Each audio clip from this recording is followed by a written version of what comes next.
Good vibes. Is that how it is in the building right now after tough loss? I know you guys have the 24-hour rule, but just how are things? Yeah, it's just 24 hours, and then you got to push forward. You know what I mean? One big thing, and just life in football is like you can't let a loss beat you twice. So everybody, like, you're never happy with the outcome being a loss. I mean, that's obvious, but you just can't let that beat you twice. You can't kind of like dwell on that and have that kind of lead into this next week. So you kind of just got to keep pushing forward. Jay was one of the guys that came back with you.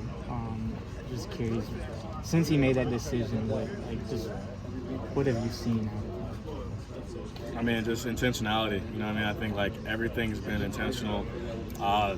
Just the way he operates, practices, watches film.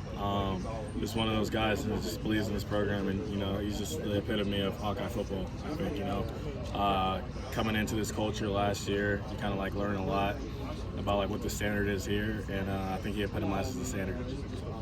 Like, you played college football in a whole bunch of different places. Is it weird to think about a team in the Pacific Northwest coming all the way out here to play a conference game? Yeah, it's kind of weird because you kind of think about like, I mean, not to push it forward in the season, but you think about like the Big Ten and how I think we go to UCLA, we go to Maryland, but you don't think about the perspective of somebody coming here.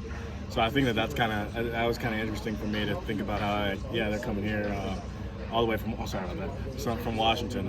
So I think that's it's interesting, but it's just the landscape of college football now. So I mean, you have to what was it? The Pac-12 is no longer. Well, I guess they're rebuilding it now. Yeah, so they're rebuilding that, but it's not. It's just the Power Four this year, though, right? It's just yeah. So I think that this is just the landscape of college football right now. But I mean, we just know how talented of a team they are, and just the more you have in the conference, just the deeper it gets, and just great competition. That game starts at 9 a.m.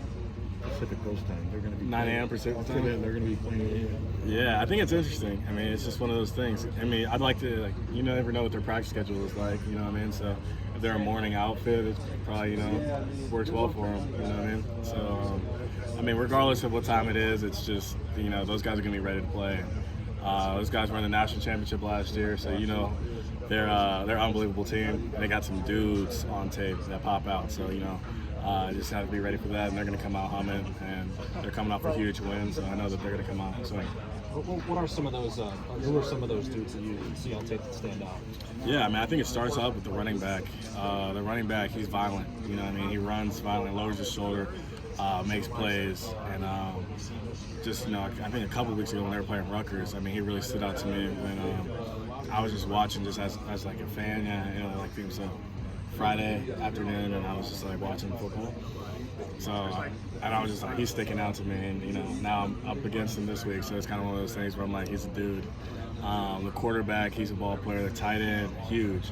You know what I mean? And they obviously, the receivers, Washington is always going to have great receivers. So, O-line, they're stout. So, I mean, it's just one of those teams, like, they present a lot of challenges from a lot of different areas. But I definitely say that, like, that running back and that quarterback, they bring in two of them. They both present a lot of challenges.